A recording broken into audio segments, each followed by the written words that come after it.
रोज एक नई कहानी देखने के लिए चैनल को सब्सक्राइब करें और बेल आइकन दबाना ना भूलें। कृतिका एक अनाथ लड़की थी और वो बहुत ही संस्कारी और सीधी सादी थी। वैसे तो वो हर काम में निपुण थी, पर उसमें बस एक ही कमी थी, वो ये कि बचपन से ही उसकी गर्दन बहुत ही छोटी थी, जिसके कारण लोग उसको बिना गर्दन वाली लड़की कहा करते थे। उसका पालन पोषण मंदिर के पुजारी ने किया था। ऐसे ही एक दिन मंदिर में एक बहुत ही अमीर आदमी जिसका नाम वीर सिंह होता है, वो वहाँ आता है और कृतिका को मंदिर में भजन करता देख वो मन ही मन सोचता है, क्या मधुर भजन गा रही है ये बच्ची। मेरे बिगड़े बेटे और बिगड़ी बीवी के लिए ये लड़की सबसे बेस्ट रहेगी। पंडित जी जरा सुनिए, ये जो बच्ची भजन गा रही है इसका नाम क्या है? जी, इस बच्ची का नाम कृतिका है। बेचारी अनाथ है, मैंने ही उसका पालन पोषण किया है और वो बहुत गुणी है। हाँ जी, वो तो दिख ही रहा है, कितना मधुर भजन गा रही है। वीर सिंह के परिवार में उसका बेटा अमन और पत्नी संजना होते हैं। ऐसे ही थोड़े दिन बाद वीर सिंह पंडित जी से मिलकर कृतिका और अमन की शादी फिक्स कर देते हैं।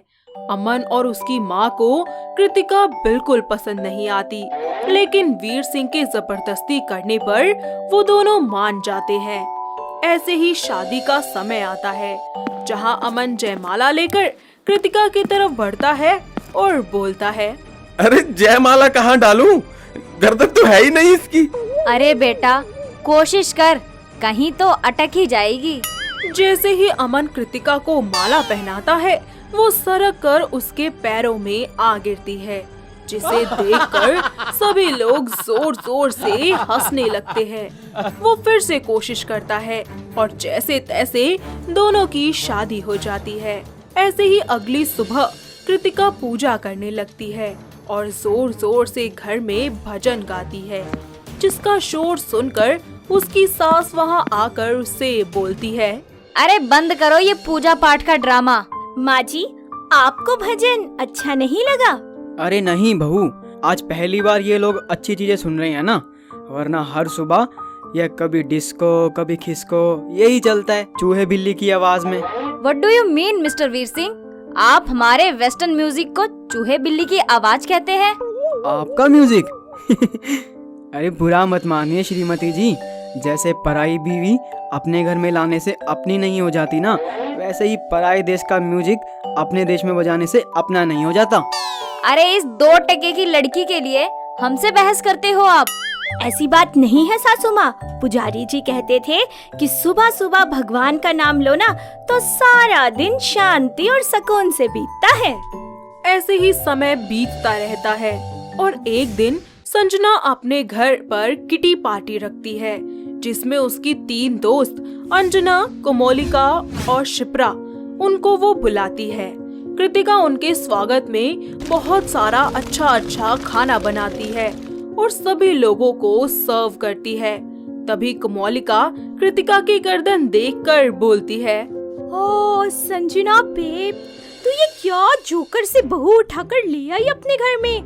यू नो, हमारा अमन बेबी तो कितना हॉट और सेक्सी दिखता है और तू ये बिना गर्दन की बहू ले आई। अरे यार तुम सब चिंता मत करो, उस टाइम मेरी मजबूरी थी। मेरे पति ने जबरदस्ती मेरे बेटे की शादी इस नालायक से करवाए हैं, मगर मैं ज्यादा टाइम तक इसे रहने नहीं दूंगी इस घर में। कृतिका उन सब की सारी बातें सुन लेती है और रोते हुए अपने कमरे में जाती है। उसको ऐसा रोता हुआ देखकर उसके ससुर उसके कमरे में जाते हैं और बोलते हैं, क्या हुआ बहू, क्यों रो रही है? कुछ नहीं बाबूजी।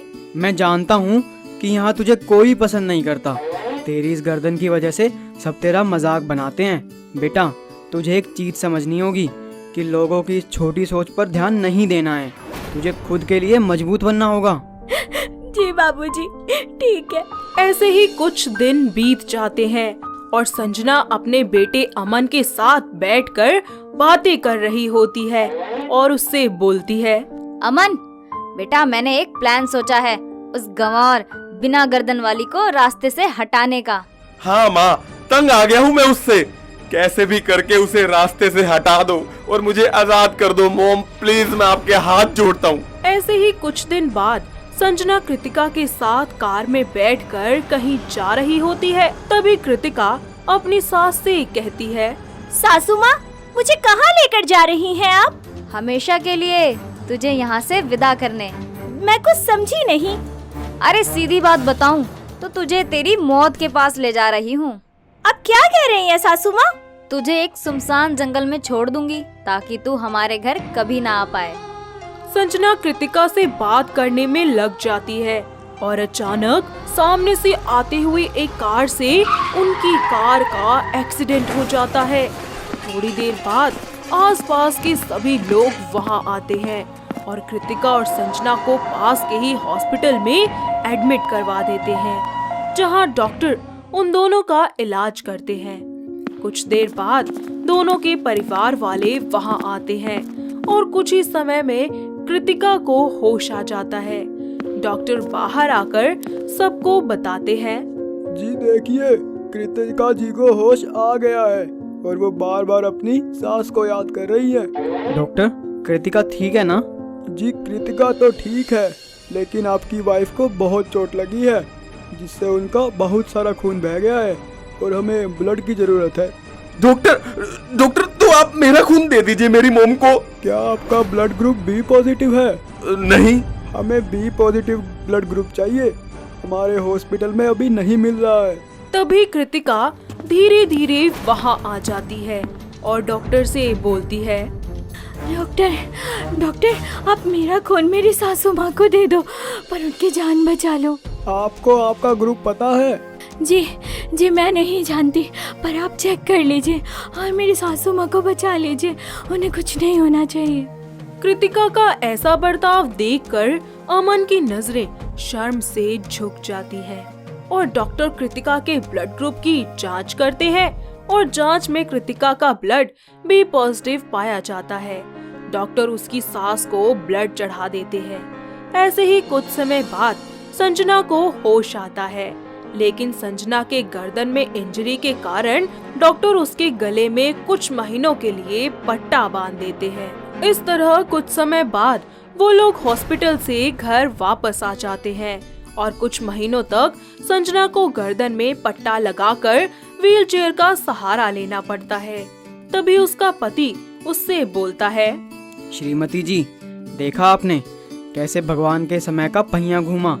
अपनी बहू को उसकी गर्दन के लिए ताने देती थी ना तुम, और आज तुम खुद ही देख लो किस जगह हो।